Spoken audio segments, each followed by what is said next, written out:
Je vais vous parler aujourd'hui des visions dans le Coran. Contrairement au texte du corpus biblique, le Coran, en ce qui concerne son rapport au surnaturel, est très peu porteur de visions. En effet, le Coran est un texte basé avant tout sur l'écoute de ce qui est dit venir du surnaturel. Il ne faut pas prendre cela comme une anomalie ou un manque.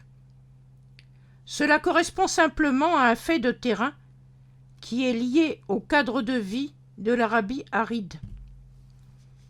Ainsi, dans la vie nomade, pour se garder soi-même et les siens en sécurité, lorsqu'on entend du bruit dans le désert qui signale une présence, surtout de nuit, on commence toujours par écouter sans se montrer.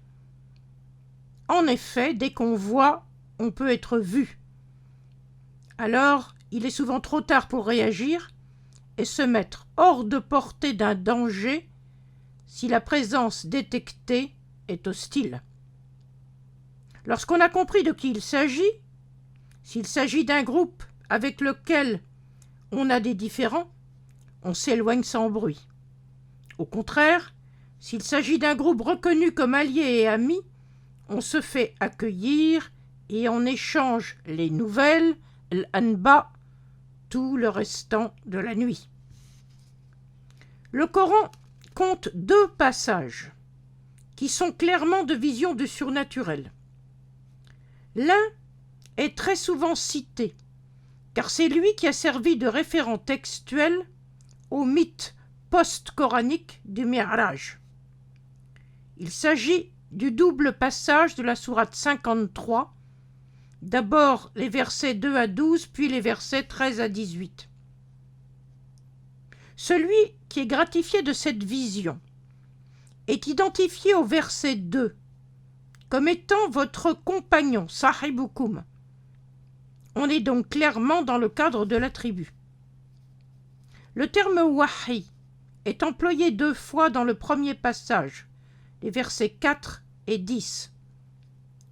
Le terme wahi, qui renvoie à l'écoute, est le mode de transmission normal d'un message surnaturel à celui qui doit avertir les siens en leur transmettant ce qu'il a entendu. C'est ce qui est dit dans la sourate 46 au verset 9. On est donc dans un cadre habituel et strictement terrestre. Avant d'aller plus loin, il faut remarquer que le passage des versets 2 à 12 de la sourate 53 est à rapprocher d'un passage similaire et sans doute de datation antérieure, celui de la sourate 81 des versets 19 à 25.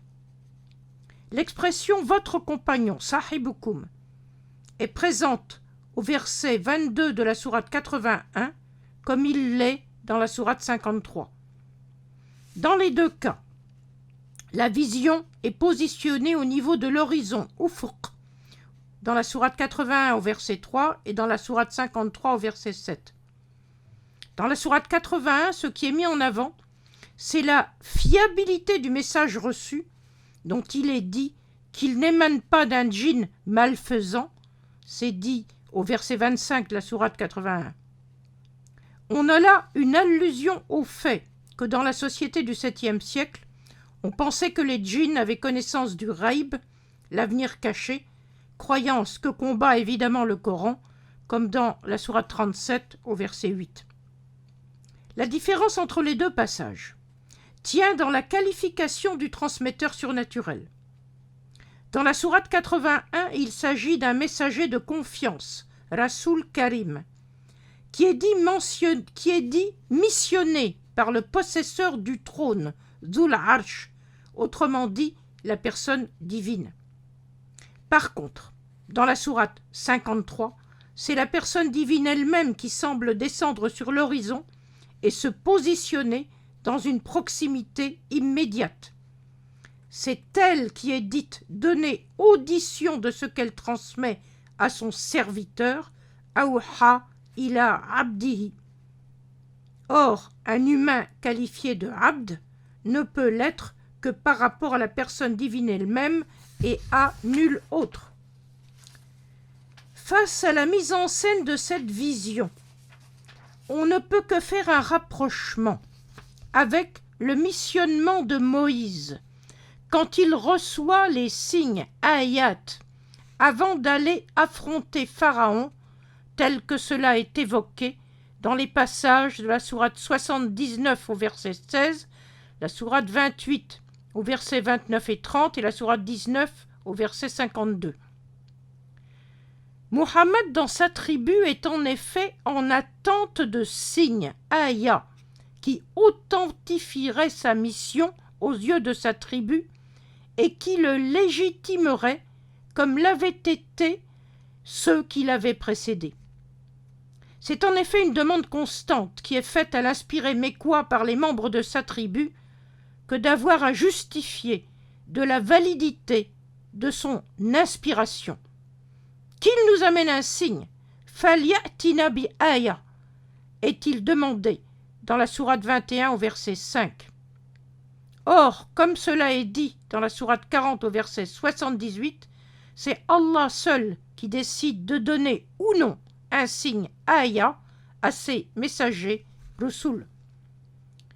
Il est d'ailleurs significatif que dans le verset 1 de la sourate 17, le voyage nocturne al-Isra conduise Muhammad en un lieu sacré, masjid, au sens de lieu où on se prosterne, pour que lui soient montrés des signes, ayat, comme cela avait été le cas de Moïse.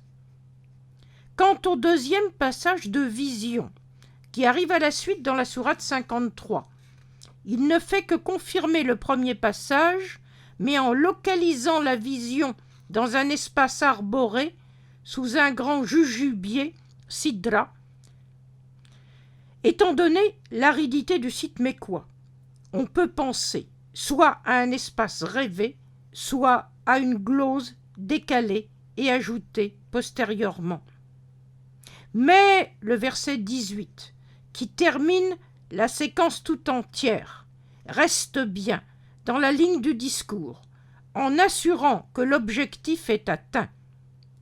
En effet, la double vision de la sourate 53 permet à Muhammad, en sa qualité d'homme de tribu chargé d'avertir les siens, elle lui permet de se trouver conforté dans sa mission, car il lui aura été donné à son tour de voir les grands signes de son Seigneur.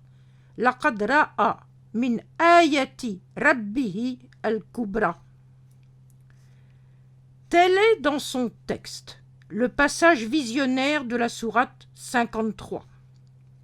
On y cherche évidemment en vain la moindre mention de Djibril, Gabriel, de la jument ailée et de l'ascension céleste, qui conduisent à la visite des 7 cieux et à l'accès privilégié de Muhammad au plus près du trône divin, privilège qui n'avait été donné à aucun prophète avant lui. Cette légende, à la fois fantastique et magnifique, commence à se dire au début de la période abbasside. Elle se déploie ensuite dans de multiples récits, aussi bien que dans une superbe iconographie. Entre le texte du Coran, dans un contexte qui est encore inscrit dans le monde tribal, et les légendes qui se fabriquent dans la nouvelle société urbaine du début de l'Empire abbasside, il y a ce qu'on appelle en histoire une frontière d'imaginaire. Elle conduit à lire le Coran en fonction d'enjeux idéologiques nouveaux. Cela produit une lecture complètement différente de son texte qui pourtant n'a changé en rien en ses mots. À bientôt.